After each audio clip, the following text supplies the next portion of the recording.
Hello, and welcome back to the Radio Gamescast. Whoa, we all made it here. Which is impressive Wow. considering it's a Wow. holiday weekend, Everyone's got stuff to do, but the only stuff we do is sit around our computers and record gaming videos All because we do. that's what needs to be done. I don't exist Ryan, you outside say the that. screen. Ryan, you say that as a joke. Compared to what my actual job is, I wish that's what I was doing with my time in my life. All right. Yep. Well, All right. I'm here as always, Ryan, with my cohort of co-hosts, Wyatt, Alex, and Brett. We're here to hello. talk about video Not games. even time. We don't even have time to say hi. God damn. Yeah, we're going quick. He's circumventing my weirdness. Well, I don't want to get us back to the cookie conversation, which is gonna happen now because you've made it a thing. So, Alex, I want you to No, it's describe not. the texture of your cookies that you were telling us right before And confuse this podcast everyone. went live. Yes. Oh god, I'm being forced into it now. It's a live. Thanksgiving episode. We to be honest, the playbook is loose this time. Yeah. So- Don't use random Amish butter you find to make cookies. Only use They high fall quality Amish absolutely. butter. They fall absolutely flat.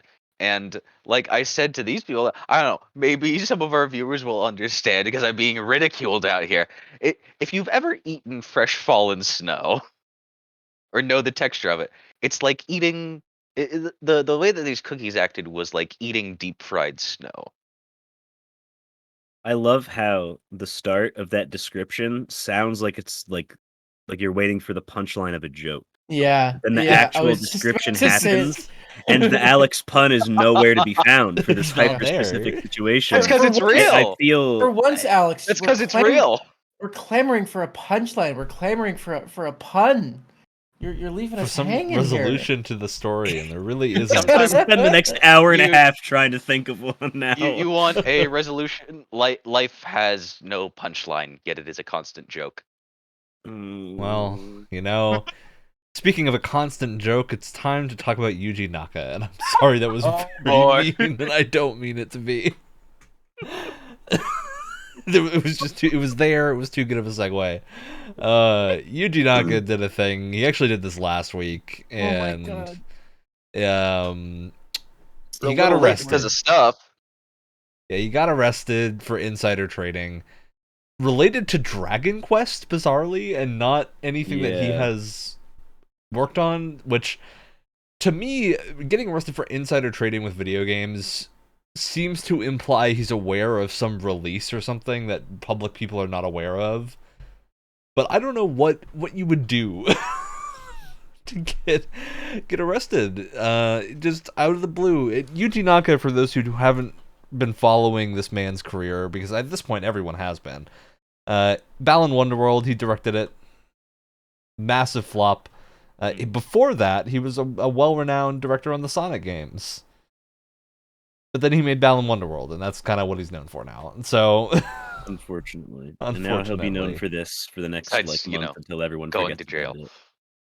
yep, it's very bizarre. So this is a media thing that has made it outside of just the games news outlets, because this is a high-profile arrest for insider trading. Oh, apparently this wasn't even about a regular Dragon Quest game. This was about the Dragon Quest mobile game. Oh He god. got arrested for insider Damn. trading because he had non-public information about the mobile game Dragon Quest Hacked, which came out, I believe, in 2020. And he bought 10,000 shares of the developer before the information was made public. That's rough. That's a Damn. rough call. Hmm. Look, this is why you don't. It's not a good idea to trade in the company that you know something about, because you'll get arrested. It's called insider trading. Maybe prison was the real Balan Wonderworld this whole time. That's his Wonderworld. This is I don't know. I guess Huh. this is the type of thing. If it was like one share, I'd be like, whatever. You made 50 One bucks. share? No, he bought 10,000 Yeah. and stood to make about $20,000. From what I'm reading here, so a large amount of money, Yeah, it's not kind of suspicious. I don't know. It's just a weird story. Weird thing that Yuji Naka did. Not sure what the resolution of this is going to be, or if he's just going to be quietly released and moved on. In fact, that could have already happened. This man cannot catch a break. He really can't. Yeah. That sucks. Yeah, very It really unfortunate. sucks to be him. Yeah. Well, on to some better news. PlayStation has finally taken a stand and banned shovelware. Yeah, I saw this. This is an impressive move because for many people who don't like trawl new releases on consoles, you don't often see these things because they don't ever show up in like the featured sections. They're intentionally kind of hidden away.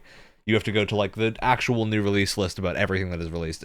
And that's where you'll find like the bottom of the barrel stuff. I think like Way of the Tiger or something was out for a while, which is just an asset flip of a Tiger game that you can find some funny YouTube videos about. But a bunch of games like that just existed and have existed on the PlayStation Store in particular for like $20. Nintendo also has this shovelware stuff, but it's almost always $5 on Nintendo. For PlayStation, they're like near full price indie games that are just not well made. They're asset flips of the highest tier. So yeah, it's been a bizarre situation in the PlayStation Store. If you ever looked through there, you'd find 4 or 5 of them in the past like 30 games to come out. Wow. Usually pretty entertaining, but it's They're not always very great. funny. Yeah, so now they've implemented some stricter partner policies and are going to be removing things that don't adhere to them, aka that shovelware, and they also use the language easy platinum games that are meant to just like get you your gamer score equivalent on PlayStation, which is also a thing I've never fully understood. I see because you can't trade trophies in for anything, right? It's What's higher number than other guy, therefore me cooler. Oh. Like I get the idea of wanting to platinum a game that you really like, but just buying a random game to get the platinum. Yeah.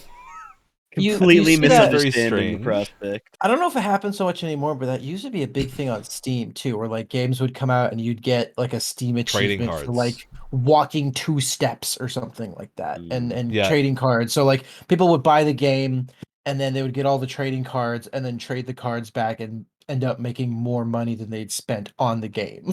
And it still would be a very small amount of money. Many times it also just wouldn't do anything because I think the other aspect of that is that with Steam you have a badge level which gets you some random stuff like emotes for Steam chat for anyone that uses Steam chat, which I know some people do use, but at least no one I know does. And that kind of thing was big like before a lot of these more recent Steam features too, where I think it was more just about achievements and that sort of thing. Again, I don't really know if it happens that much anymore, but yeah. All right, that's the weird news for this week. Another bit of fun news is that God of War Ragnarok's director Eric Williams, not Cory Barlog, who a lot of people will probably think of when you hear God of War director, has stated on the Kind of Funny Gamescast he would like to work on a Castlevania game, and more particularly, he would like to get the Castlevania license for Sony Santa Monica to work on. And man, I would love that. dude, I've heard nothing but negative response to this. By the way, I'm just like, really? Okay, it's not the developer I most want a Castlevania game from, but I would be very happy playing a Castlevania game from Sony Santa Monica. Can you imagine the physics on the whip or the flail? At the very least, we would be getting more Castlevania. I just want more Castlevania. Yes, I think the response from the people that I've seen seems to stem from the like, this wall appears to smell like chicken. I wonder if there's some chicken on the other side of this breakable wall. Like that's what they don't like, the level of the stuff that they don't want, which is like, half joke. But I also see where they're coming from, right? Yeah. But also on the other side, Castlevania is definitely more of a puzzle-oriented franchise than God of War generally is. And so God of War's puzzles are very much like Last of Us, where they're there for pacing more so than actually like. Yeah, they're not meant to be super difficult. Whereas Castlevania has some real hidden stuff in it. If you don't hide it, it doesn't have a point anymore. Which doesn't mean that Santa Monica isn't capable of doing those things. They're making a game where... It just means they need to take a step back and be like, okay, we have to stick to our guns on this and not do the hint thing for everything. They've been making games where like those kind of like very like hand-holded easy puzzles works for the kind of game that they're making, but I feel like if they did get their hands on the Castlevania license, they would understand that it doesn't really call for that. I think they're smart enough to realize that that's probably not the correct choice. I would hope because it seems pretty obvious, right? But at that, like, it's I don't have like enough of an attachment to the Castlevania franchise. I know some people that do, but I don't have enough. I don't hate it, and I don't absolutely love it. I don't have enough of a stake in this conversation, so I can see both sides of the people that are like, well, I don't want my favorite thing to be dead forever. I would like for a new thing to come out. And yeah, I know Bloodstained is coming out and stuff, and that's all like new stuff, but it's not called Castlevania. You know, I can't see Alucard and stuff on the screen. And I feel like there's a... Oh, go for it, Alex. I have an important question. I think we've all been picturing in our minds when we're talking about a new Castlevania, a fully 3D game, right? Yeah, I don't think Santa Monica would go for a platformer. They literally couldn't. And I think that's the other thing is this would not be... I'm not sure this would be this dream scenario literally just talked about in one sentence offhand on a podcast. But you know, this Castlevania would not be your dad's Castlevania. This would be your like current Castlevania, probably linear, probably like 10 or 12 hours long, and you just play the game, and the story is probably good. But I don't think anyone's ever played Castlevania for the story before. And they probably play Castlevania because the world is fun to explore, and you can put in secret fighting game inputs to cover the entire screen with a giant like energy blade what swipe. Would not necessarily from Sony Santa Monica, but what would a AAA 2D platformer look like nowadays? Probably a Metroid. I think you'd be looking at a Metroid situation, but even then, Metroid is clearly designed to stick to the old school logic of Metroid and not change to be a new thing. I don't think you could make a 2D Castlevania with however many hundreds of people a studio like the size of Santa Monica has and have it, because at that point it's almost a waste of development. Because you don't need that many people for a game like that. I could see them like siphoning off part of the studio to work on something like that. I think that's the situation where that would be realistic, is if like, hey, Eric Williams is going to lead a team of like 50 people to make a cool Castlevania thing in a relatively shorter time span. That'd be cool. I'd be totally down for that, but I think they'd probably more lean to like a Lords of Shadow situation where it's a 3D action adventure game.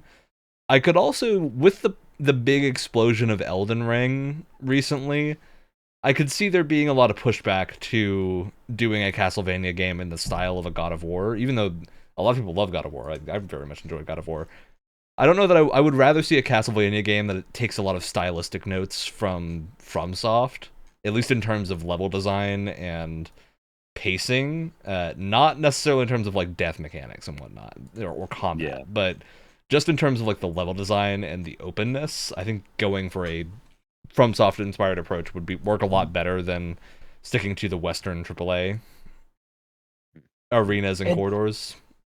And I think the other thing to keep in mind too is that there's, I mean, I'm not really sure how big this sector of fans is, right? But it's a section of the fan base that I'm in where I don't really have an attachment to Castlevania as a game series, but I have a connection to the Netflix show because the Netflix show is awesome and it's wonderful. Really, really good. And it opened my mind to the possibility of like good characters and good storytelling in Castlevania games. Not that it doesn't exist, but just I didn't realize the potential that IP had until I watched the show. Right? Because that doesn't have good gameplay to fall back on if the story's bad. It's notably, it's like, none of us grew up with Castlevania for the most part. I think maybe a few of us might have played it on like a Game Boy at some point. I played one on the DS. It was like Dawn of Sorrow or something like that. Yeah, Aria of Sorrow, on the DS. and I think Dawn of Sorrow is also one. There's two on the DS. Right, but I think there's a sector of people now that want a Castlevania game just because they are now connected to these characters in this world and sees the potential in that world. And it's hard to say that you a know, regular Castlevania styled game starring the Netflix cast would work. I feel like at that point you're kind of wasting the potential of a cast. Oh, I'm not saying that I would want like a Castlevania game with the same characters. I'm just saying like, okay, no, I'm saying I'm invested. I'm saying I do. I mean, I would take either, but the point is that like I now understand the potential of this world. Yeah. And I want to see more in it now. No matter what kind of game that takes, I think there's going to be a lot of people that are happy with a lot of different, like, whatever form it takes. Want to be a one-on-one For Honor style fighting game. I would barf in my lap so hard. Oh, we know you play a lot of For Honor. No, I did. That's why I hate it. Oh, yeah, he knows. Ubisoft's problem. He knows. Okay. That's pretty much it for news this week. We don't have a lot of other big stuff. There was a big article that came out about rampant crunch at Japanese game dev studios, which is not an unknown news topic. To no one. Yeah. Very much news to nobody. I think this is just likely one of the better written looks at this, and with a lot more sourcing than most other articles like this have had. And I'm sure we'll do an episode on crunch at some point. But for now, it's time to talk about game critics and game reviews and all sorts of fun things that we've touched on before in the podcast. We did an episode on critical reviews a long time back, but it's been a while. And I think our opinions, whether or not they have changed, will be worded very differently now that we've played a lot more games. We've seen the kind of zeitgeist of reviews change quite a lot in the last few years. I think Elden Ring coming out was a really surprising turn for a lot of reviewers into a little bit. In their attitude and how they treat games. I just think it's entertaining to talk about. And Brett, I want to get started with a game that came out recently that I know you have been playing, that I haven't played at all yet, and I'm looking forward to playing. A game that got universal 6 out of 10s. Gungrave Gore. Yeah. It's listen, it's called Being Based, and you should try it sometime, okay? First of all, it's on Game Pass for those who have it and didn't know that. I think it's worth playing. For those who don't know what Gungrave is it's not like a long-standing franchise. It had 2 PS2 installments, and then 2 PS2 installments, and the second one is rumored to have been actually a different game that got canceled and then turned into Gungrave. It's just weird. It's a third-person shooter where just the edgy meter is at 150 million% at all times, and this game, even though it is in 2022 that's coming out, probably plays a lot like the PS2 ones did. So you have your clunk, your jank, and things that are just they're in an age of game that is getting close to 20 years old right now, and we just do not see come up anymore. And it's kind of awesome that you basically, the gameplay is you run out into the middle of a room and you just mash right trigger and everything in front of you dies. And there's a variety of other buttons that you can choose to press if you desire that involve you slapping giant missiles out of the sky with your hammer casket thing on your back. I don't even think the character you play as says any words, but all the voice acting is terrible. It's so bad. The delivery is some of the most stilted and poorly worded stuff I've ever heard in my life, and the dialogue repeats every 3 seconds. However, it is so cool and it is so funny. This game is not getting reviewed very well. Understandably, it is currently sitting at a 60 on OpenCritic with a 19% critic recommendation. Oh, which, for those who don't know, a critic recommendation score is a binary score that is given based on if a game is above the average for that review outlet. So the average, if the review outlet gives an average of a 7 and this gets a 6, it is not critic recommended. If it gets an 8, it is. 19% is real bad. Yes, very bad. And I've only played the first 3 missions. I don't know how many more there are for the game. I can't disagree with that, like, that outcome. However, I've never been so eager to immediately open up Discord and write to Ryan that you need to play a game right now. I have it installed. I'm ready to give it a shot. My God. I mean, as you were describing it, I was like, wow, I feel like this game was like designed for Brett and Brett alone. It's pretty much. It's interesting. And this is not, I don't think this is a spot where you can really point at like the reviewers or whatever and like make it like their fault or whatever, but it's not. It's also pretty clear that the devs like made the game that they wanted to. It's not like they screwed up, and it's not buggy at all. I haven't had a single bug at all for the whole first 3 missions at least, and I don't, there's a lot of depth and stuff to the game. It goes over all the stupid things that it has to with flying colors without missing a step. So it's not like the devs messed up at all, or that it had like a poor dev cycle. I don't know. But there's no way for, you can't put a single green symbol on the top of an article right at the headline that equates in the English speaking human brain that, oh, if I like PS2 jank, I will like this game.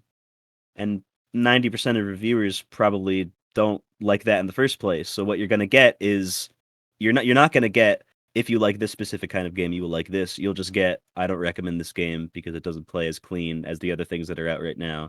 If you want a smooth shooter game, first person or third person or not, you could do better with any of the $5 indie ones on Steam that are like boomer shooters or something. That's probably the recommendation you're going to get from reviewers, because there's no easy way to say, if you like this underground title from 2004, then this is the game for you. That's just no easy way to deliver that. Because reviewers don't play enough underground titles. Well, there is the legitimate statistic that I have no evidence to back up, that games have gotten more and more popular only very, very recently as time has gone on. I mean, you could just you could directly correlate how crazy certain sales of games have gotten recently and how many records they've broken just by like how many more people are playing games now. Yeah. There's no reason to go back and play some underground garbage from 2004. No Unless you're so hyper focused on that style of gameplay. Like, exactly. I will champion Baten Kaitos and Lost Kingdom all the time, but you really don't have a reason to go play those games unless you really want to play a card-based action game with 3D graphics.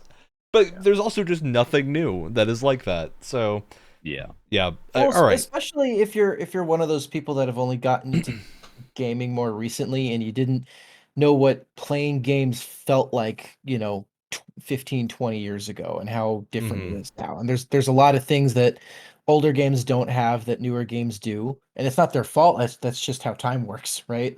And so making a game in that style can be a bit like jarring. It can be kind of like whiplash for a lot of people who aren't used to it, and that's completely understandable.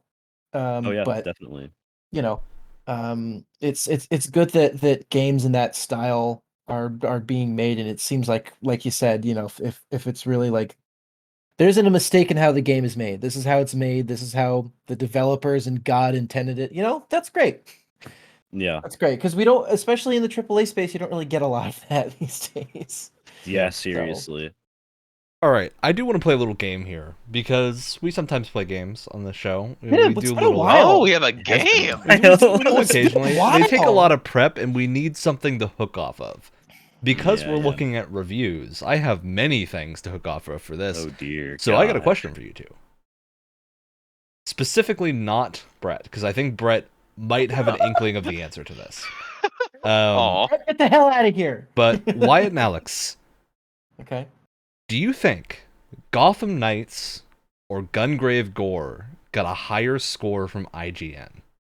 Gotham Knights got a higher score. And there is a difference. There is a difference. It is not the same number.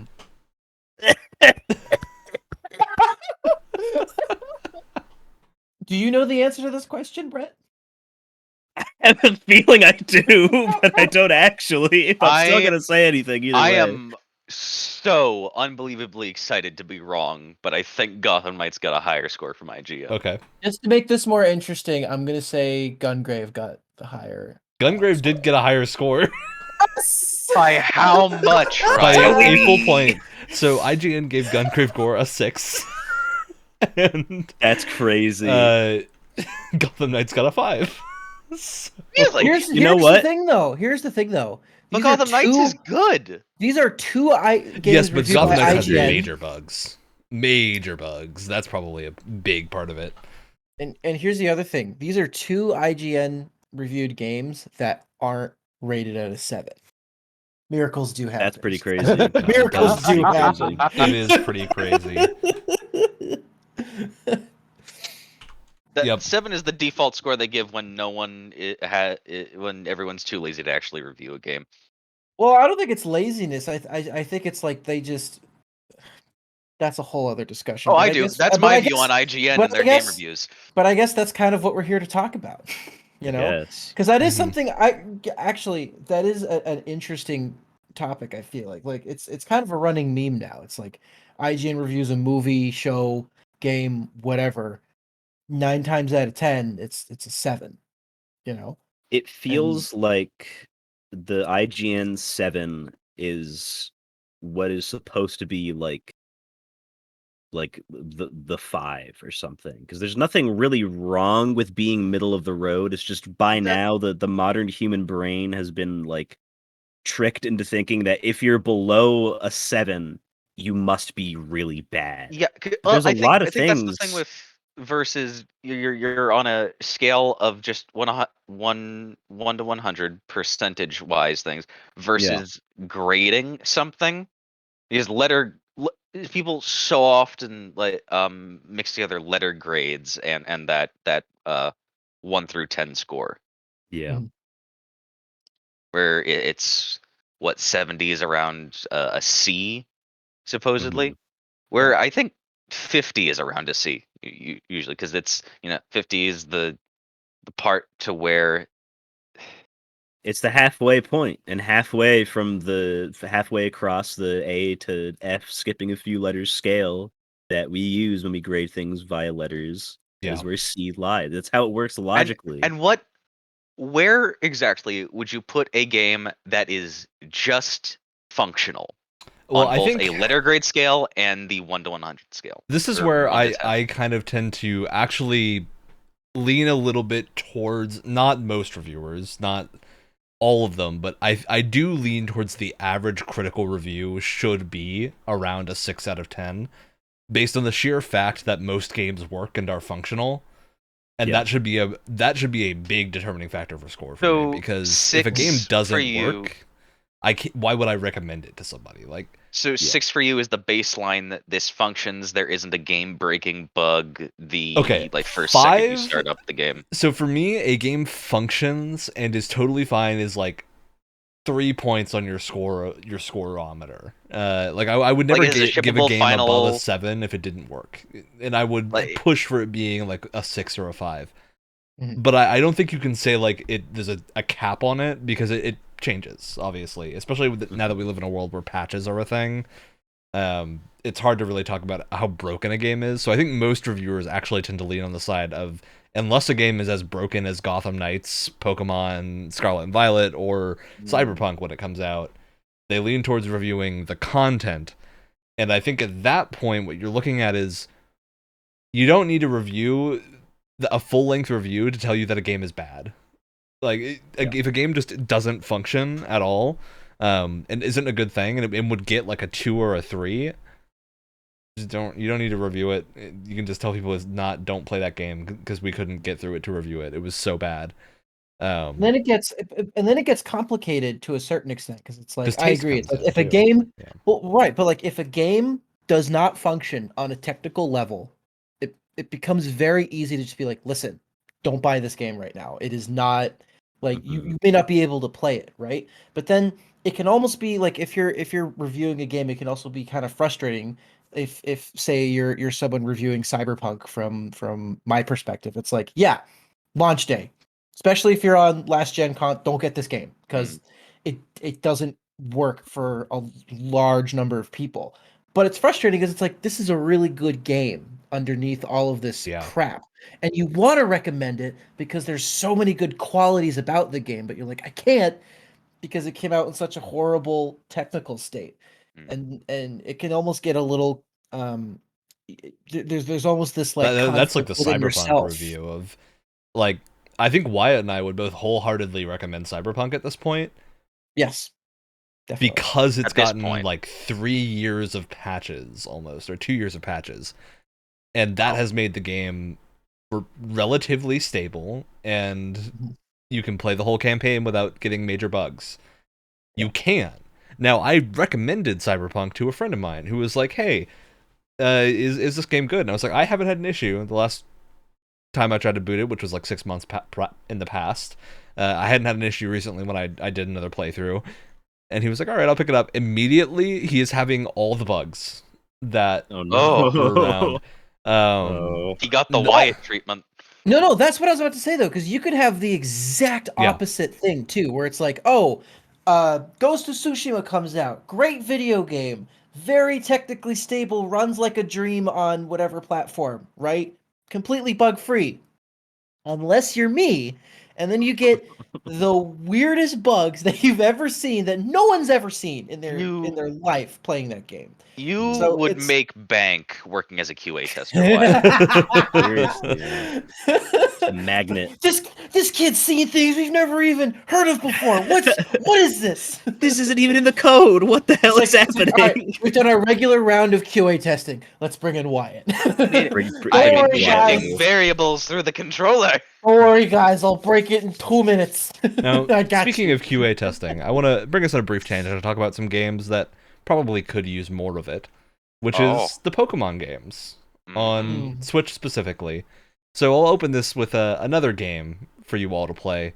I just want you to tell me what the rankings of Pokemon games based on Metacritic score would be on the Switch. So we've got your competitors. You got Pokemon Sword and Shield.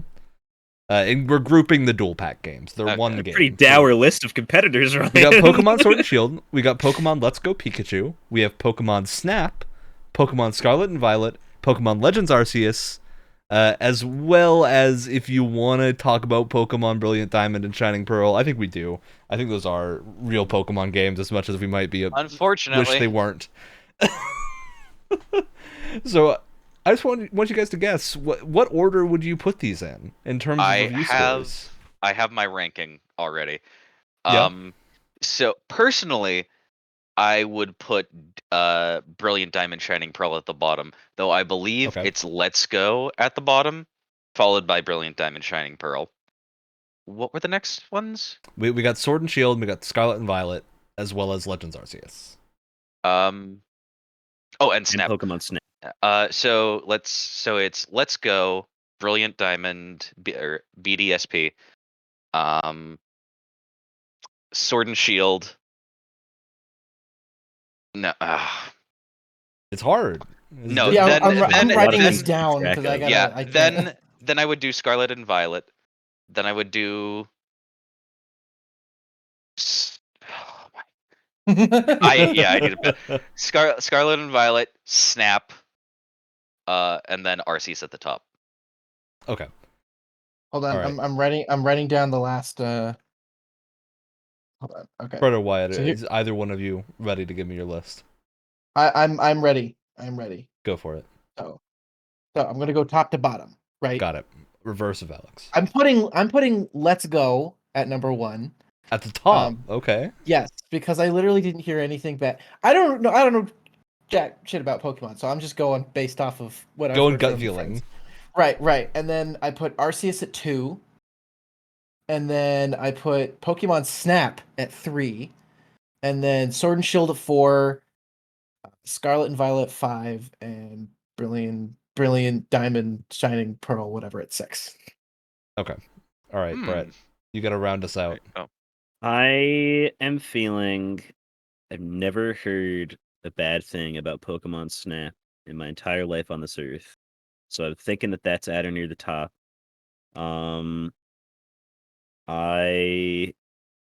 I've also not heard bad things about Let's Go, other than that they may be kind of underwhelming.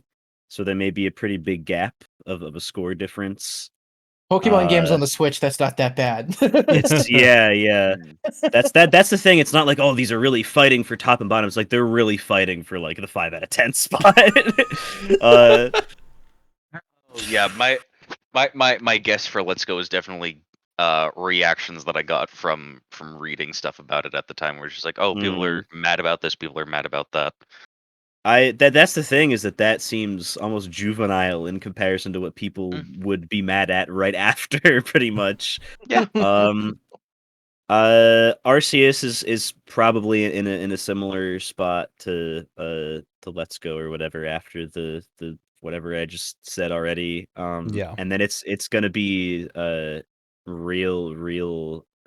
truly desperate struggle between I think BDSP is just barely higher than Scarlet and Violet, because I know right now Scarlet and Violet is receiving the reaction. Oh yeah, it is the. There's more people playing Pokemon now than there were playing Pokemon before somehow.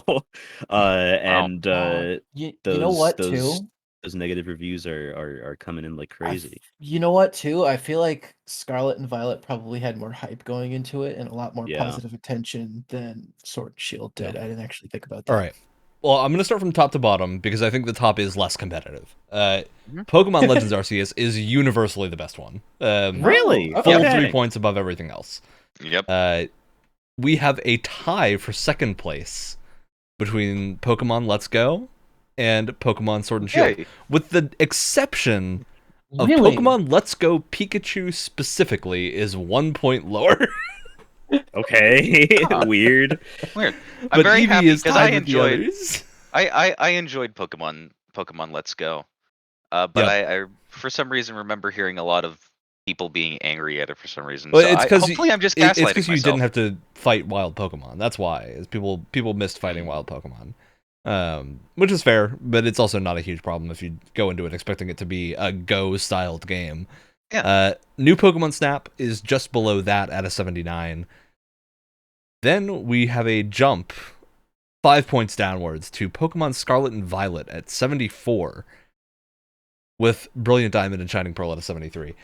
Now, the reason I wanted to talk about Pokemon specifically is I think if you ask most people who play Pokemon right now what the best Pokemon game is on Switch, you would probably get Legends Arceus as the number one pick, but then quickly after you would get Scarlet and Violet, regardless of the huge technical problems that game has right now. However, that game is a full 6 points lower than Sword and Shield, and Sword and Shield reviewed well when they came out, but are not remembered well. I don't think anybody likes this. I remember that discussion happening as it was happening, because I remember watching. It was Wrestling Around. I remember watching Wrestling Around play the game and just being like, "How did this come out? Everyone must be hating it," and everyone was really mad at it. But it reviewed really, really well at the time. And I remember that's where I just began. This was the Pokedex gate issue of the cut half the Pokedex. How does that happen? What criteria do reviewers either ignore or brush past for this to be that reviewed well? I think because how much of it do you Pokemon's think... one of those franchises that has such a loyal fan base that if you let them go 2 years without a Pokemon game, the newest one is going to review well, regardless of if it's good or not.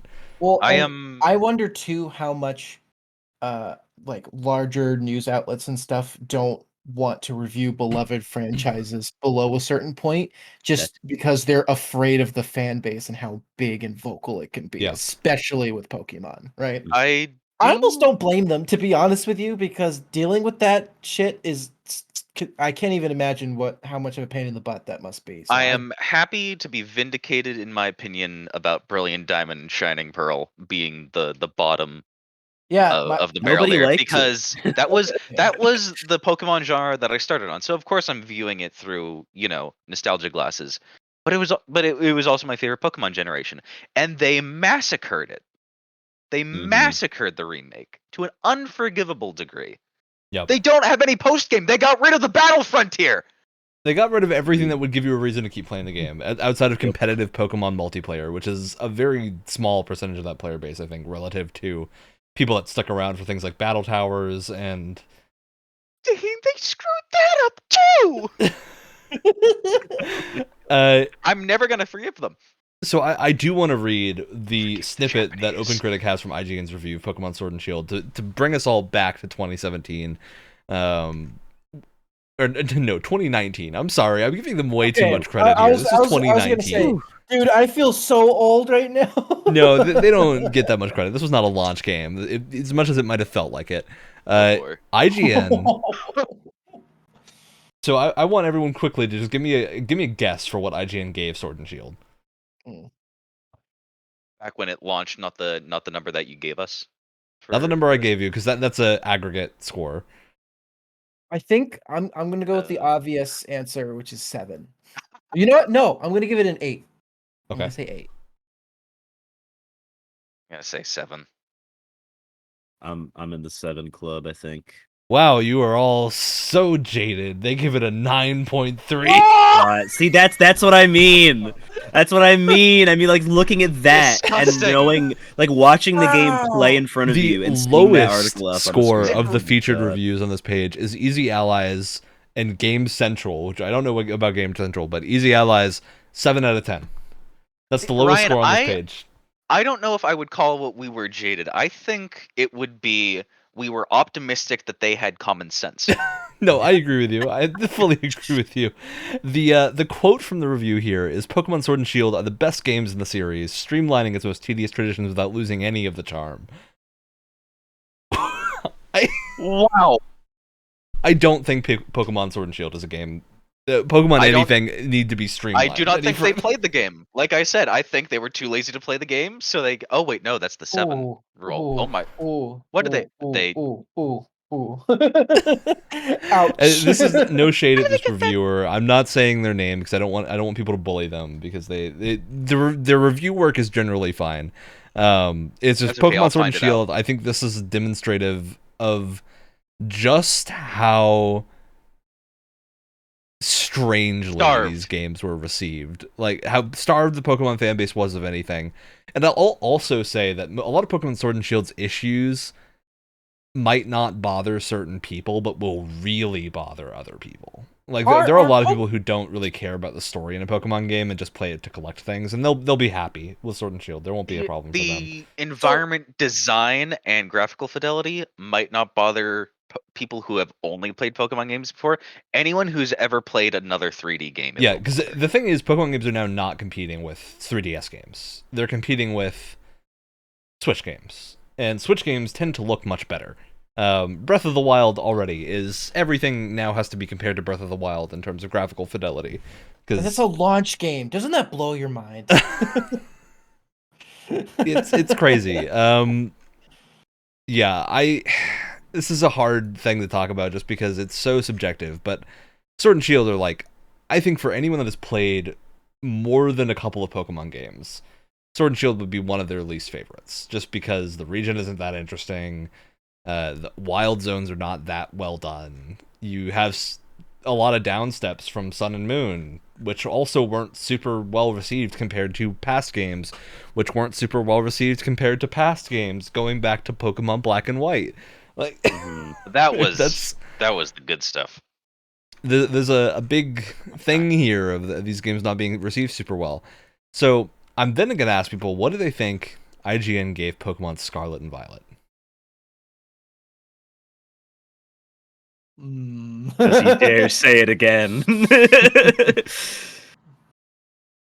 I will give you that this is a different reviewer. Okay. I'll stay in the 7 club. I think. Right, we're thinking they have common sense for this one. They see the glaring issues, maybe. You know what? I'm gonna say 6. 7. Wyatt, you were right on the money. They gave Scarlet and Violet a 6. And this review, I think, encapsulates, the quote here is very good because it encapsulates the way that most people feel about this game, which is that the open world gameplay of Pokemon Scarlet and Violet is a brilliant direction for the future of the franchise. But this promising shift is sabotaged by the numerous ways in which Scarlet and Violet feel deeply unfinished. Which is, to me, a good way to put the situation. Sensible game review. They do exist. Wow. Something that shouldn't have been shipped yet. Yeah, I think that's the most reasonable stance to take on this game. I think companies have... I don't want to say companies have been desensitized to making sure they ship finished games because of day 1 patches or day 0 patches and things like that. But it's still very much a problem in my eyes that they think they can get away with shipping broken things. I wouldn't call it desensitization. I wouldn't either. I wouldn't say that they're desensitized. I would say that they realize that in many cases, even if you ship a game that clearly isn't technically finished, you can still make a lot of money off of it. So who cares, right? Which is slightly different. That's the wording I was looking for. Thank you. Yeah. It's similar, but it is different. Yeah. Mm-hmm. And I think a lot of that is that there is no way to know, unless the reviewer tells you at the start of a review, the reasoning behind how they're reviewing the game. Because I think at this point, most people are going to buy a game based solely on either review scores, or they were going to buy it anyway and don't care what the review scores are. I think a lot of people who are into looking at game reviews before they buy games are definitely they have their set little group of reviewers in each which is how I'd publishing place most that they read, because they're familiar with their writing style, they're familiar with what they look in a game, so they know what to expect. If you find a reviewer who likes the same games you like, you can generally trust them to review things well. Like for me, I know that Skillup and I tend to disagree on a lot of shooters. But if Skillup is reviewing any kind of Monster Hunter style game, if he likes it, I'm gonna like it. So it's good to know where your tastes align with reviewers, because then you can a lot more reliably be able to tell hey, is this a game I'm gonna like? And it's hard because I think depending on the genre you're looking at, Pokemon games are one thing, because I think generally you can judge a Pokemon game pretty fairly without needing to have played every past Pokemon game, because they stand on their own very well. They're not super complicated. They're not trying to be super complicated, so you don't need to have a ton of outside knowledge. But then you look at a game like Fire Emblem, and you're like, well, now we're talking about a game that's a strategy game. It's got a very large series in the past of games that have done things very differently, so now you need to ideally have someone who's played at least some of those, so that way you can judge them against the older ones and kind of have a baseline for what you're looking at, but that might be a hard person to find who can also write a review well. So that's when you can end up with situations where someone who doesn't like a franchise or a game genre will get handed a review for a game that they may not have liked anyway, and think something will get a really low score, or maybe something it'll get a really high score because they end up liking it but don't see the pitfalls that people that have played a lot of those games would see. So it's complicated. I think we brought this up last time we had this discussion, right? But it's the difference between okay, I am a gamer and I want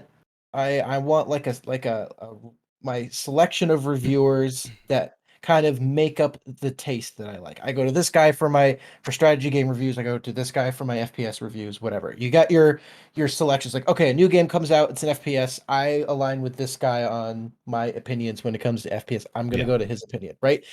It's that versus IGN, which pre-selects the reviewers for you, and you get a random one for whatever game is coming out. So you don't know if you're going to align with this person because you didn't select him, and you don't even know if they're into this genre because you don't know anything about this person, right? Yeah. Unless you really know the entire staff at IGN, you just don't know. They do have things where you can click on the writer's name and it'll tell you a little blurb about the games they enjoy, which is useful, but that's not super reliable. But I would. I mean, it's a lot easier to judge someone's taste on games when you have this entire catalog of what they have reviewed, and so you can get a sense of what they do and don't like, and what they gravitate towards, versus a little blurb, maybe with a couple of links or something. Yeah. You know, like that's the difference. Is that with IGN, you have a pre-selected group of people that you may not know nearly as well, and you don't know who's going to be reviewing what until the review actually comes out. Mm-hmm. I think that's a really good way to put it. And you can also tell for some games there is a benefit of being able to cherry pick reviewers that do like that genre. I think you see this a lot with heavily narrative games that are niche, because most places don't feel a need to put out a review if they don't have someone interested in that type of game. A good one would be something like Pentiment that just came out, where I feel like if a company was not interested in that type of game, they probably wouldn't have reviewed it. Which means the people that are reviewing it are probably people that like that type of narrative game. And I think the people looking at buying Pentiment would also like that type of game. So the reviews that are happening are reviews by people that are probably helpful, because it's the type of game that doesn't get a review from everything. And so it's helpful to know, like, going in, are you the type of person that is going to like this sort of game in the past? Is it a game that you're actually interested in? I think that leans pretty heavily into it when determining like what reviewers to listen to. Yeah, it's weird because I've kind of been thinking about it, because I realize that I have not thought about what I think about game reviewers in a long time. And the meme definitely still sticks at the forefront of my brain, that they suck or whatever. That's like the first thing that my brain goes to, because it's just been like that for so long.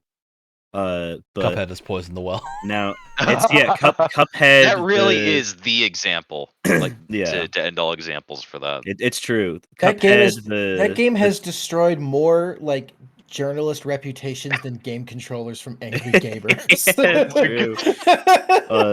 But by this point, like, I'm just kind of thinking, like, I don't even know how, like, new games that I haven't played before, even like, it's just as if they just magically appear on my lap by magic. I don't go out of my way to look at reviews anymore, because they don't, like, I just feel nothing. Because I know that these people, like, after that last discussion we had, however many eons ago, it's like, yeah, these people have their own lives. They rated this game poorly. They probably hated playing it, and probably had to play a significant amount of it in order to, like, convince themselves that, okay, I played enough to give it a rating now that will actually stand up. But if they didn't enjoy it, the game might still be good. They just might have thought it sucked because it's not their kind of game. I bounce off of so many games and, like, shows and movies and music and whatever that people love, but because I'm a picky bitch, I just might just bounce off of it and say that it's bad for me. But I know, because I'm not a game reviewer, I can be like, this isn't for me. I know people that will like this probably, but this isn't for me. If you're a game reviewer, you're not even like, yeah, you have a name attached, but, like, you're IGN. You're not John Smith. You're IGN, man. So you don't have the, I thought this game was great, but if you like this, you might not like it, because you don't have that personal aspect. Yeah. And so now, when I just, like, if I ever hear about game reviewers reviewing something, I just kind of don't care, because I know that there's so many little, like, subjectivities and little aspects that, like, keep that singular number or recommendation from being, like, 100% absolutely true no matter what, that it's not really worth anything to me. And I feel like a lot of people might be having a similar kind of thing, because Elden Ring was kind of the last big, like, oh, I wonder what reviewers are going to say about this. And then when it was like, kind of everybody liked it, and the people that were complaining about it weren't really reviewers. And now it's nominated Game of the Year. It's and it's I won feel a like couple of Game of the Years already. yeah. Yeah. I feel like most people, like, the bombastic nature of the meme potential of game reviewers that just don't get it is kind of gone now, and it's just been replaced by, I don't really agree with it, so I don't care anymore. Like, Cuphead was definitely the last big, huge thing. Like, okay, we got it. Like, and that's kind of, that stigma's kind of stuck, like I said, but everything's kind of more mellowed out now. Where I think just the general consensus and correct me if I'm wrong. I don't know if you guys have like actual evidence that displays otherwise, but just from observational evidence alone, which is the lowest form possible, it just seems like people don't really care that much anymore. And I'm gonna bounce off of that. Reviewers' opinions in general, or yeah, well, as much as they used to. I'm gonna like bounce off of that and say I think for larger like journalism groups like IGN, GameSpot, I think that's the case. But I think part of the reason that's the case is because I feel like people have found a lot more value in the individual critic now, right? Yes. Like you're seeing people like Luke Stevens or Joseph Anderson, Reykjavik, however you pronounce his name. Like these people, I feel like have exploded in the past 5 years because they're seen as the exact opposite, where it's like it's one person who is just giving their opinions. There's no like weird business politics involved or anything like that. Typically, they're not afraid of a fan base's reaction to their opinion. They're just going to say it how it is because that's their opinion, because they're the ones running the show. They might have an editor or something, but that's it. And that's that. And I feel like people have found a lot more value in that. So I think the like discussion around it has kind of dissolved because people find more value in that now. And now IGN comes out with a review. People watch it like, all right, whatever. I'm gonna wait to see what Skill Up or someone or Young Yeah has to say on it, rather than taking IGN's word as, you know, like the one opinion. Yeah, because chances are, if you're subbed to someone like Critical, there's Critical, Young Yeah, Legacy Killer. Uncountable amounts of people, from people that have like millions of subscribers to just like, oh, this one guy really likes old school survival horror games, and he only reviews things like that. That means he only has like 2,000 subscribers, but it also means he knows what he's talking about. Yeah, when people trust his opinion.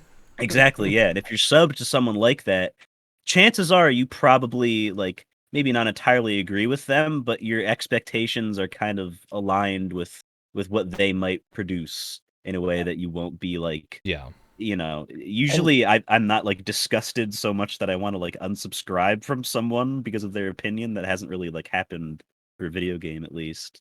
Yeah. And I think too, people, and I'm putting myself in this boat. I think people now find the value more at the same time they find the value in like people just discussing games, and whether or not they're like, oh, this is informing my opinion. It's like I watch a lot of game critics, but that's just because I love video game discussion more so than like, oh, this is the whole reason that like the 3-hour plus analysis videos of various games are becoming popular. It's because there is an audience for them. Like people like to talk about it, and if you can't talk about it, it's nice to at least hear someone else's opinions in like a very detailed manner of, I like this specific moment of this specific mission because it does this cool thing with a cat. Like, I liked that cool thing with the cat too, but that's never going to get mentioned in a review because it's like a hyper-specific detail of a hypothetical game that doesn't exist. So I think that's super important. Yeah, and I think that kind of attitude as well, there's a lot less like anger that goes into that kind of attitude, because like I may never agree with Skill Up's opinion on Last of Us 2 story, right? But I'm not looking to him for a recommendation on whether to get Last of Us 2. I was already going to get it. Like it doesn't really matter. It was really interesting to hear someone else's perspective on the story, good or bad.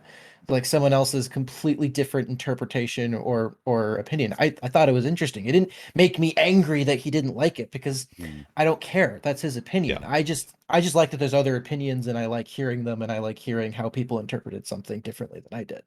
Yeah, and I think that's a good spot to fit in. I think reviewers, when people are looking for reviews of games, they're often not necessarily looking for buying advice. They're looking for validation of what they've thought about a game that they've already played. It's like when I looked at far more Elden Ring reviews after I beat Elden Ring than before. Yes. When you work in not behind the counter retail, but like when you're walking around the shelves as like customer service, basically. Like basically when I worked at ShopRite Liquors, you help, half in quotes, people.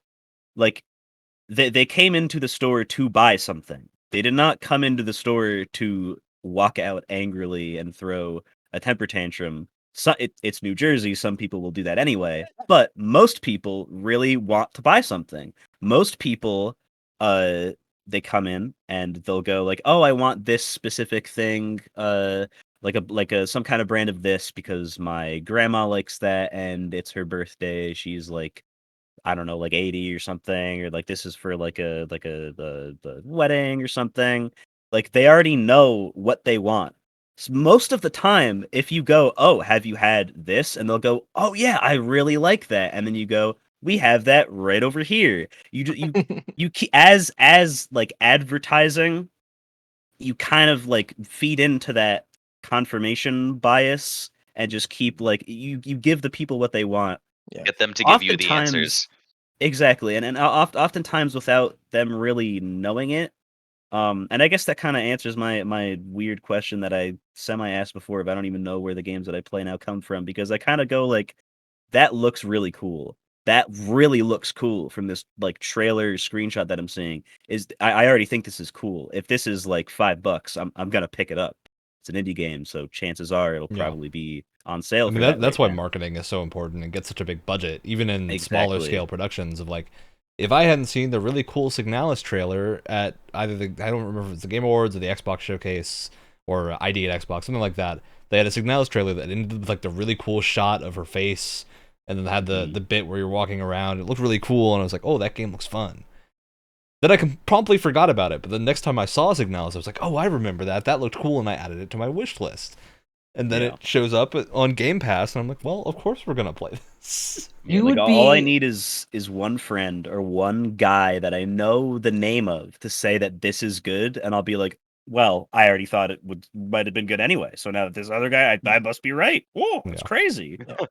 you would be like very surprised how much a game's budget balloons when you add like marketing into it. Yeah. Oh, yeah. Sometimes a Some game's stuff it could be, budget like, half the will budget. double. Or even I've seen it where it's like the marketing budget is more than the budget of actually just making the game. And that was It's probably the No Man's Sky crazy. situation of Yeah. insane marketing budget.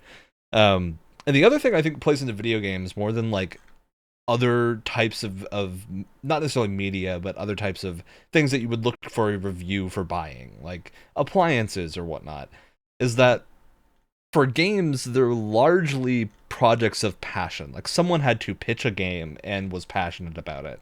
Even for the worst thing that you've seen, unless it's an asset flip or like a team that is just trying to make a quick buck, which you don't find in most of the game industry, because people working on games is not super glamorous most of the time, and you can make more money with the same skill set in other industries almost universally all the time.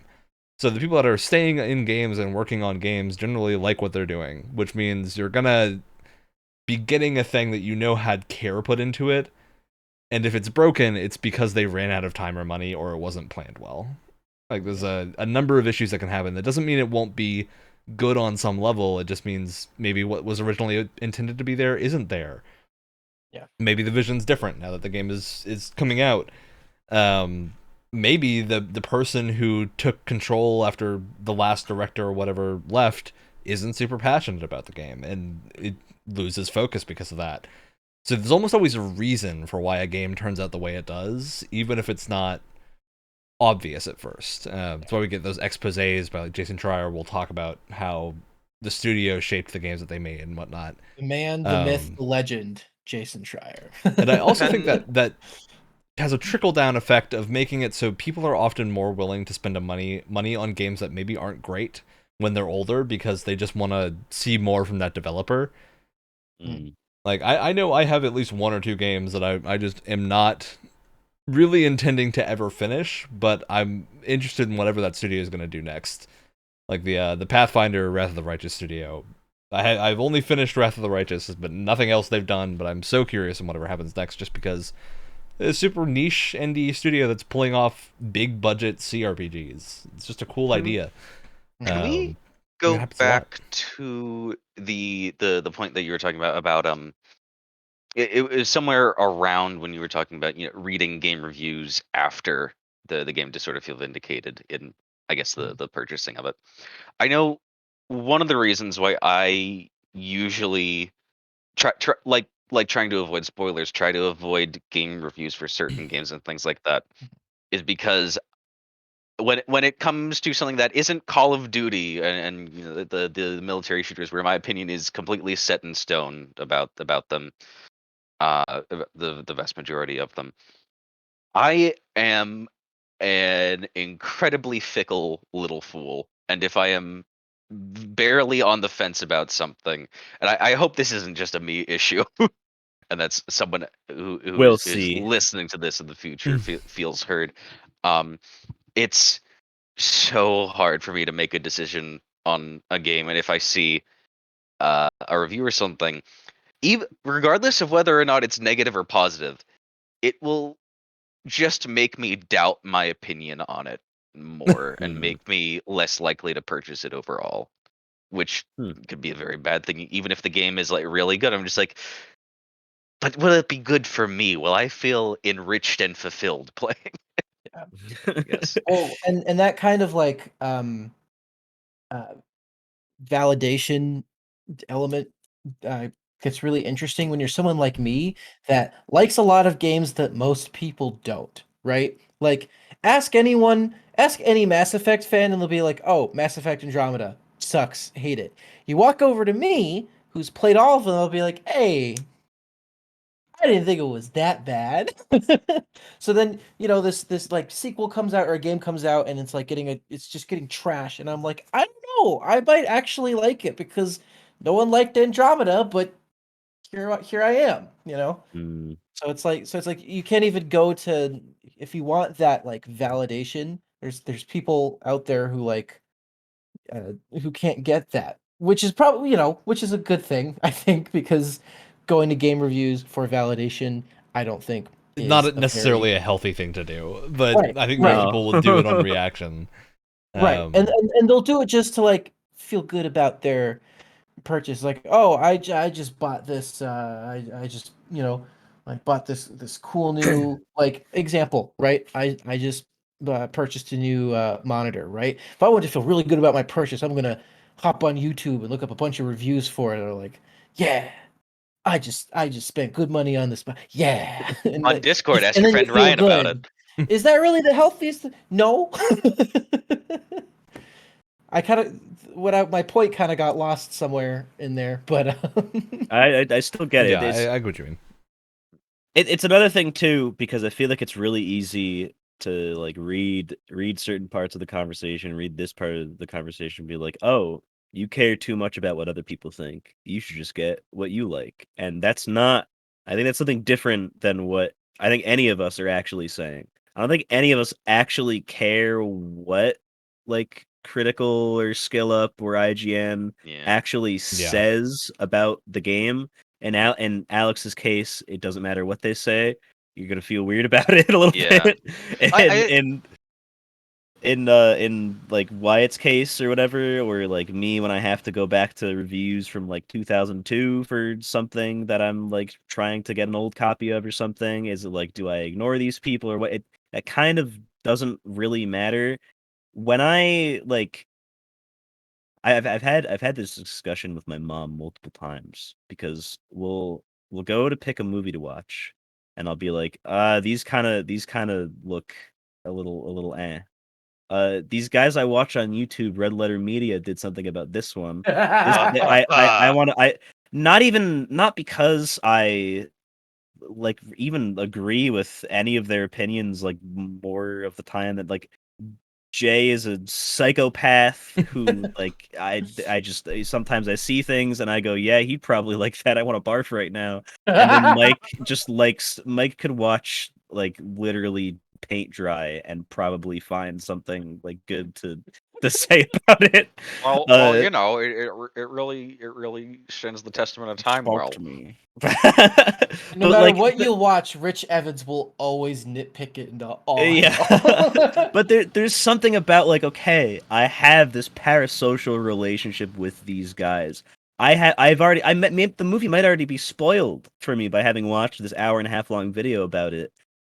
I kind of want to watch that movie now, even if they said it was bad. Then you can get in on it, right? You Oh, can exactly. You can You understand. feel like you're part of the thing. Brett, you've just described exactly why I bought Gotham Knights. There you go. Why you bought what?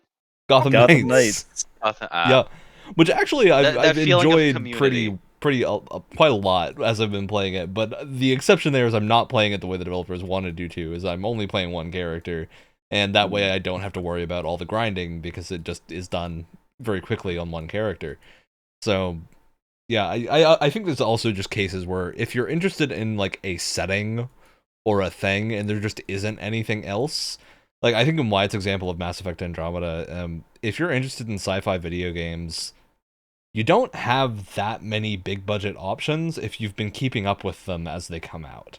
Yeah, like you can Starfield go soon. back super far, but then you're looking at like PlayStation 2 games, which if you're me or Brett, you might be okay with, but if you're most other people, that's probably a reach. You might not even have a way to play some of them.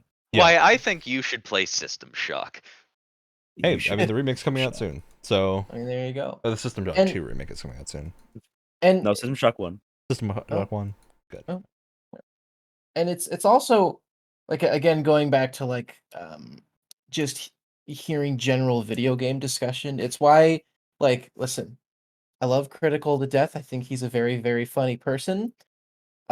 His game and movie reviews can be kind of infuriating because I think he does a terrible job at explaining why he feels like a certain way about something, right?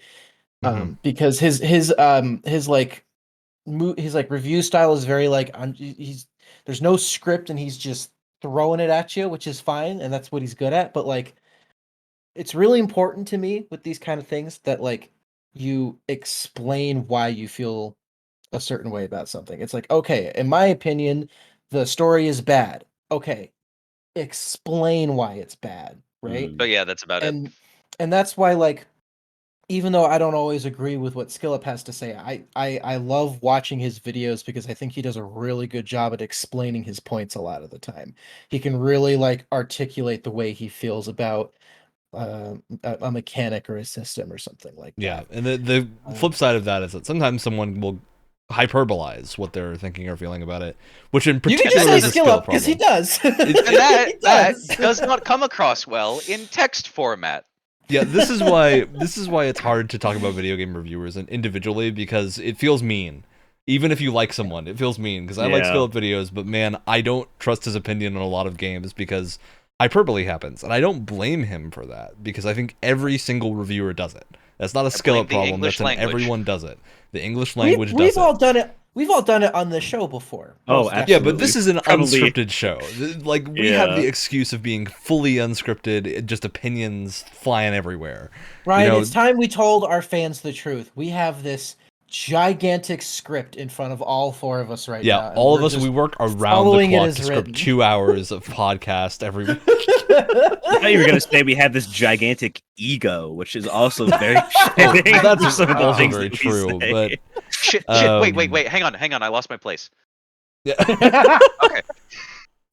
No, you deleted a line, dang it. The real thing to me with reviews is that in the end, they're worthwhile because I think if you are on the fence, reviews will give you a good idea of if a game is for you or not, at least a little bit. And they also serve the purpose of if there is one, like, the thing I tend to read reviews for if I'm reading a review for a game that I'm excited about is mechanics, because I know now that I've played enough games, I'm aware that there are certain things that will drive me up the wall if I find them in a game. Like if I'm playing a game and there are just certain little mechanical things that happen, I'll be driven up a wall. Like the vast majority of the time, if I'm playing in a game that's a horde shooter and I have to worry about ammo on a regular basis, I'm out. You've lost me already because I find that it's just not fun. With exceptions.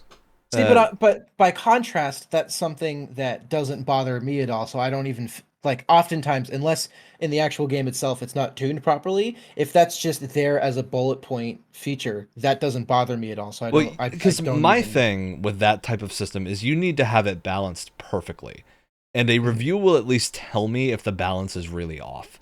Because for example, I don't tend to have a problem with Deep Rock.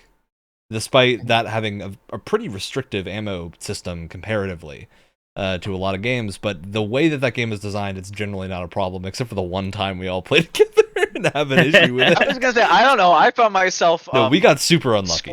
That's what happened with us. That's very uncommon to dealt the hand that we were dealt. Yeah, that's a quirk of random generation. But in certain other games, it's just like, well, in Back 4 Blood, there's ammo, but you never have to worry about it ever. Yeah. So it doesn't really serve a purpose. There's the Aliens game that we played. Why? I don't understand. Mystery. It feels like mystery. It feels both very far in the annals of my past, and also constantly I'm being reminded of it. Yeah, I don't like where it is. It's been several weeks since that episode, and we're still trying to figure flashbacks. It out. I don't know what they thought was gonna happen. It's just when systems like that. The thing that really bothers me, and I think will bother a lot of other people too, because this is a common issue with games, is when the game creates a problem and then endeavors to solve the problem by providing the player a different solution instead of just removing the problem. Yeah. So you just described 70% of Halo Infinite. Yeah, it's like you've created all these issues that don't need to exist. So, like, they're not adding anything. You can take it out. It's not a problem. Yeah, the game will be shorter. So what? Gaining XP in our battle pass is really crappy. Here's a bunch of XP boosters. Mm-hmm. Go buy a bag of Doritos and write the code off of that. Why don't you just have a better challenge system or more balanced like Band-Aid on top of the issue that you made. But Wyatt, our Doritos partnership, what will we do? We want Doritos John partnership. Master Chief on the bag. If you give me a Cheeto skin for my gun, that's like Cheetos. Listen. You make a good game. Giant modeled Cheeto. Listen, you make a good video game. I'm gonna want to eat Doritos and play your game because it's a good game. It'll make me want to get Doritos even more, just because I'm enjoying playing your game and I need a nice, tasty snack. You guys remember that era of finding game CDs in We are not cereal sponsored boxes? by Doritos, by the way. We're not sponsored by anyone.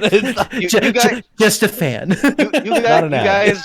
You guys remember that era when you could find like small video game CDs in cereal boxes and stuff? Oh yeah. Chex Quest, the classic, the legendary. One of my favorite. I get not really AR at this point. One of my favorite multimedia endeavors from a cereal was the honeycomb dimension.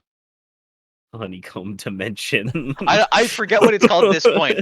All I remember is that. Oh no, it's slipping from my mind entirely. Oh no, what is it? Oh god, it was one of my favorite like JetX cartoons. They had like a bunch of mini games for it in their little theme park. What was it? You're gonna have to go down a rabbit hole and find this out. It's gonna bother you for the rest of the day.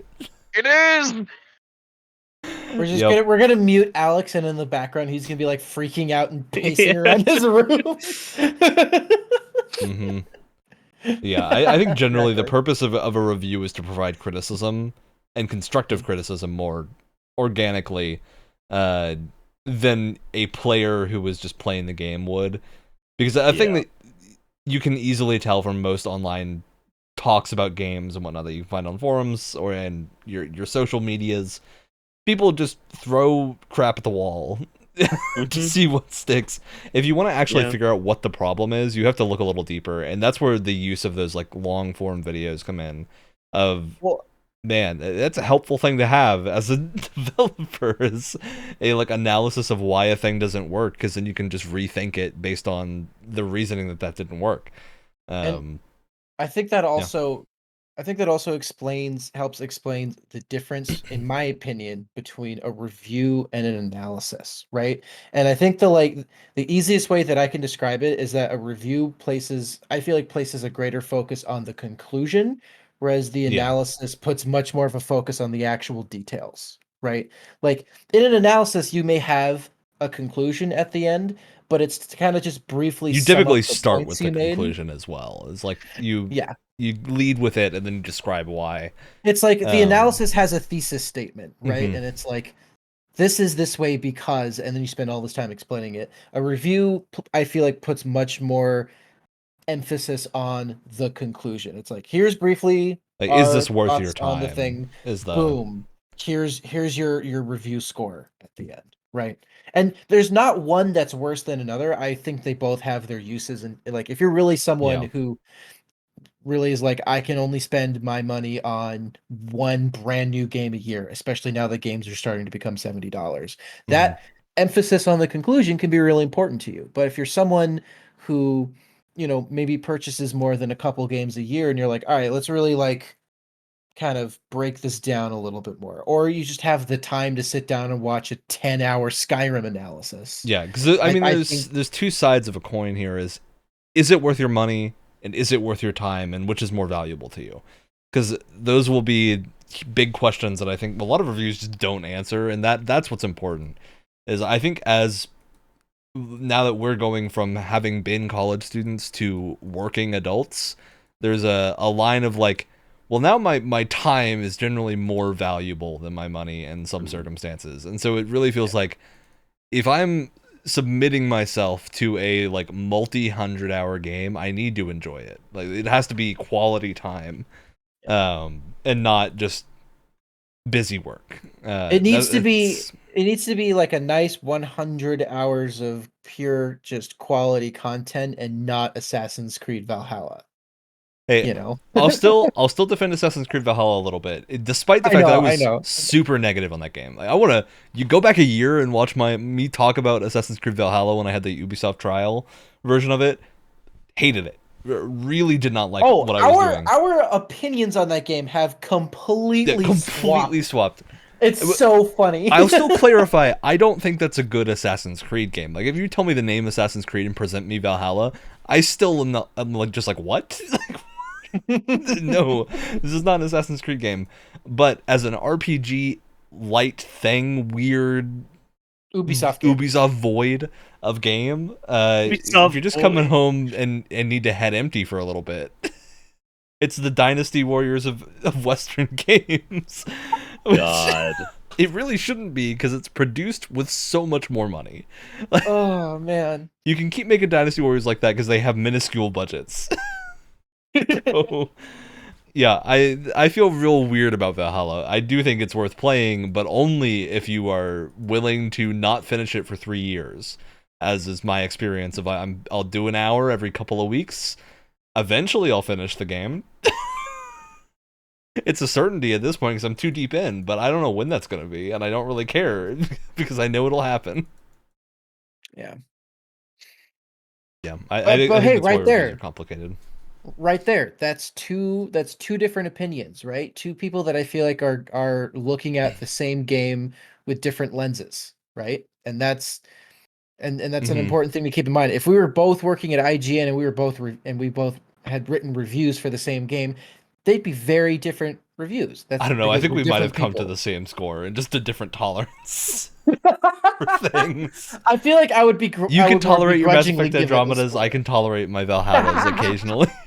God, we both have bad taste at certain times. We do. Yeah, I think a lot of it just comes down to like what you enjoy. Because, hey, I'll play every Dynasty Warriors game to eternity, even the bad ones, because I need to know. I need to know myself if they're good or bad. Because the ones that are good, I enjoy so much. The ones that are bad are still funny. Hey, listen, if you can if you make a series of games where they're either really good or at least funny, that's not bad. That's pretty good. I mean, I hesitate to call any Dynasty Warriors games really good, but I do think there's just nothing like them. Like, if something came out that was like them but better, I'd go play that, but there's not. So, if it's really funny, it will have fared better than Balan Wonderworld. Yep. Oh, that is true. I think that's a big part of it too, because a lot of people would again just see a mechanic they like, or a system they like, or a setting they enjoy, and then just not. There won't be a lot of games that do that until there's like an indie explosion of 2D platformers, and then you're eating good for a while. But the games industry likes to rotate, and if you're into AAA stuff, you're not gonna get everything at once. It's gonna be cycles of, hey, we're gonna have our Viking era. for a little while, and everything's going to be Viking themed for a bit. Which we've been stuck in since 2011. Since Skyrim. We have been in the Viking era, and it hasn't stopped. I think I said this already, but we took a character from Greek mythology and pulled his ass into Norse mythology, because that's where we're at right now. Yeah. And I mean, we get good games from it, but man, I would love to see in a game set with some like Hindu pantheon or something. Different settings. You know what? We did have that in one of the Game Pass games. Yeah, that was the best part about it. Indies. Yeah. I think there's a lot of potential for varied things, but then you get into the issue of like big games companies. You need to pay your employees. And that is a thing that you have to do as a company. And the safest way to ensure that you can pay your employees is to make the thing that most people will enjoy. Sell. Like, you know it's going to sell well. You know your people are going to be fine making it. It's not going to be a huge risk. There's a reason why games like that are what tend to be made, is because unless a company's in a super stable financial position all the time, which is incredibly rare. Like, it doesn't really happen unless you're in a weird position. You can't just make whatever you want. There's a lot of iffy things like that. Maybe if you're Supergiant at this point, you can make whatever you want. You can make a Greek mythology themed roguelike, or you can make some weird ass. If you're being published by Devolver Digital, you're good to go. Just keep on making things. Yeah. If Devolver Digital is interested in your game, that means you have a good game, because they're basically a stamp of quality at this point. Which is, at that point, you're still going with the like. It's a self-fulfilling prophecy, because the point of Devolver Digital is that you don't really know what's going to be next that they're going to be putting out, and that means that no matter what they have their name on, it must be as good as the last random thing they put their name on, because that's all they do. They just put their name on random things and then they're good. That's crazy.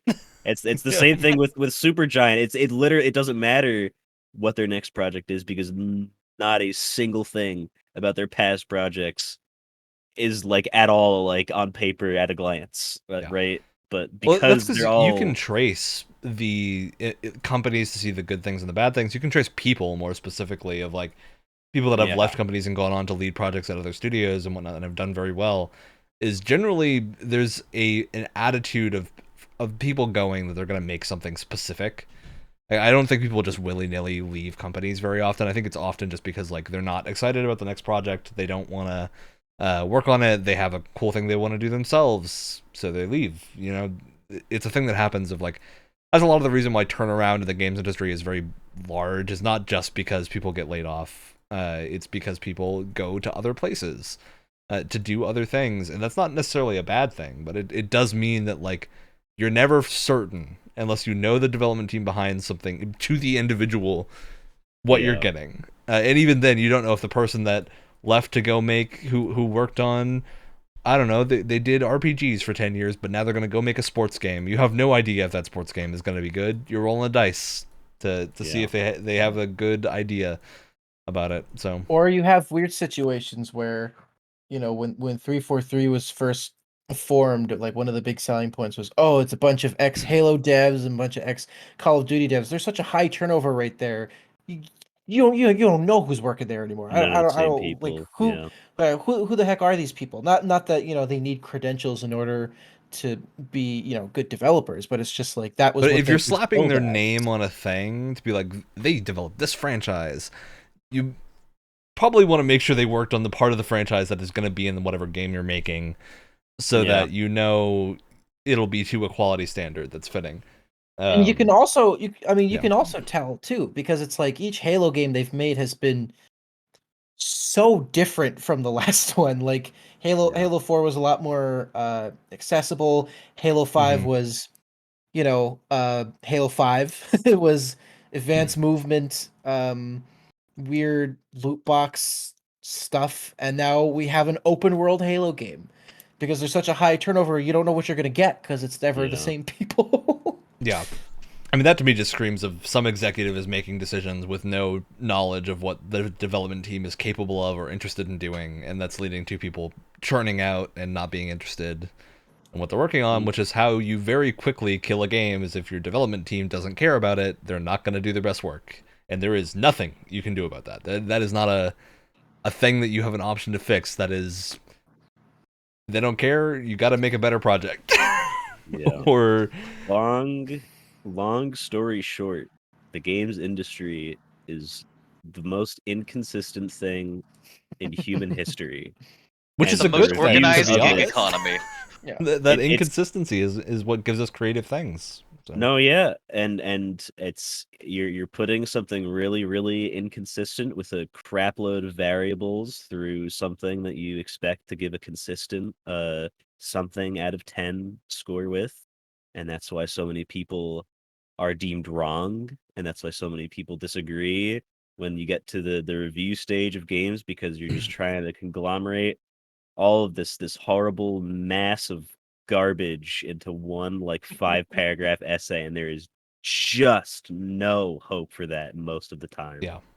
It also doesn't help that the way knowledge about anything tends to go is you are more aware of problems the more you play something or do something. Yeah. So I can tell you issues now with Skyrim that I wouldn't have ever been able to pick out when the game first came out, nor would I have cared about them when the game first came out. And maybe that shouldn't affect the score, because like I got 50 hours out of that game easily in just its base state around release, and I feel like that's a good amount of time, a good amount of enjoyment to have gotten out of that game regardless. But now, like, you realize issues later on, you're like, well, this is like a huge problem. Yeah. But most people aren't going to run into that problem because it's in an area that doesn't really matter. It's a thing that you'd have to play the game for a couple hundred hours to see. And it's the type of issue that's just rare to run into, so...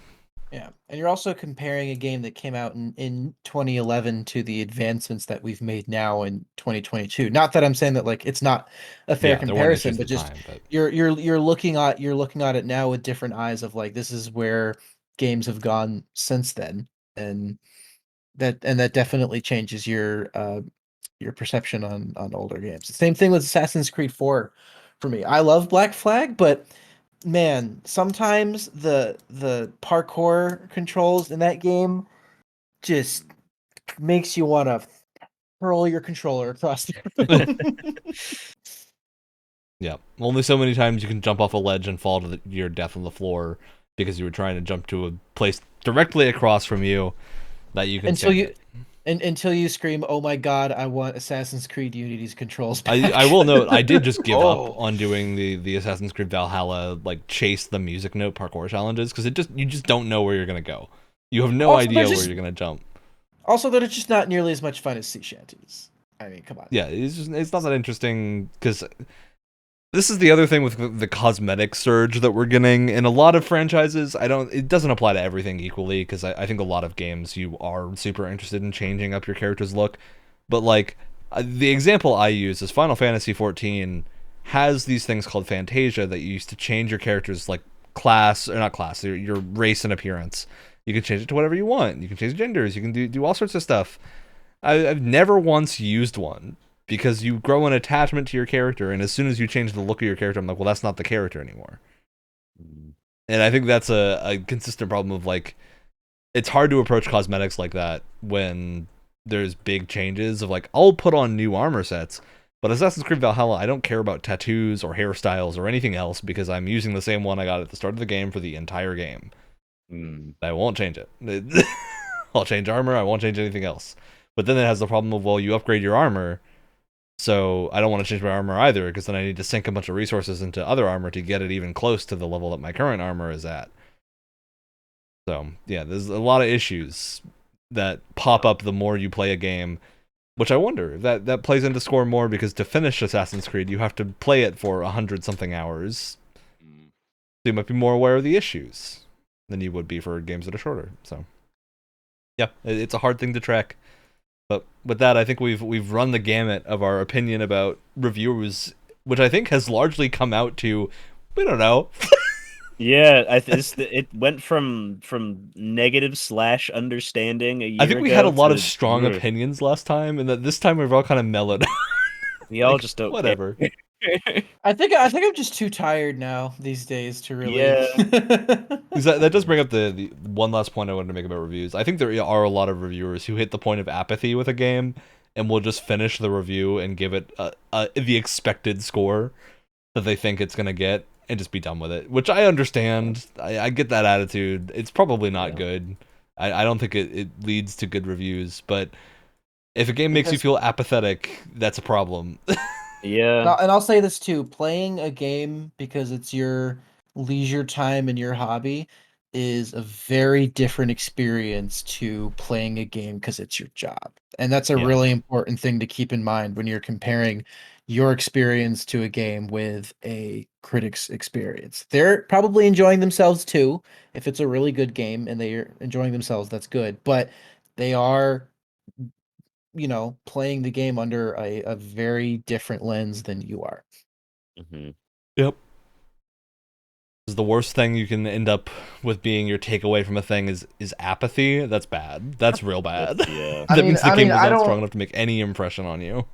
I mean, I don't have it with me, but I have I've been taking copious notes while playing God of War Ragnarok because I feel like I want to talk about it in some sort of written or edited form or something like that. And what that means is I'm pausing the game every minute or so to like quickly jot a note down before continuing, which just means that, I might be playing the game very differently to someone else who's just there to enjoy the game. And not, there isn't one way of doing it that's better than another. It's just different, Yeah. It's a good note to have. All right. Well, on that note, we're going to go into shoutouts because we talked about it. We did the thing. It's time to talk about a thing that we liked from this week. Because it's the week of past the Thanksgiving, which means we give the thanks to things that we like. There we go. That's the segue. Cool. I found it. I found the website. You want to start, Alex? It is gone because Flash games are extinct now. I see. It was the brand of, it wasn't the specific brand of cereal. It was the people who were making it's Postopia. It was Postopia. They had a bunch of Flintstones and for some reason Shaolin Showdown games because there was a cereal tie-in with them and Honeycomb for a little bit. It's Postopia and it's gone. God. And I miss it because that was like that was my first foray into like parkour challenges in video games that I remember. I'm glad this story got a resolution by the end of this episode. We're not left to wait and mull it over. All right. Who else is ready? I am. Last night I saw a movie that made me think of Jay Bauman. It's called Men. It's from A24 by the same guy that directed Ex Machina and Annihilation. So it was really good.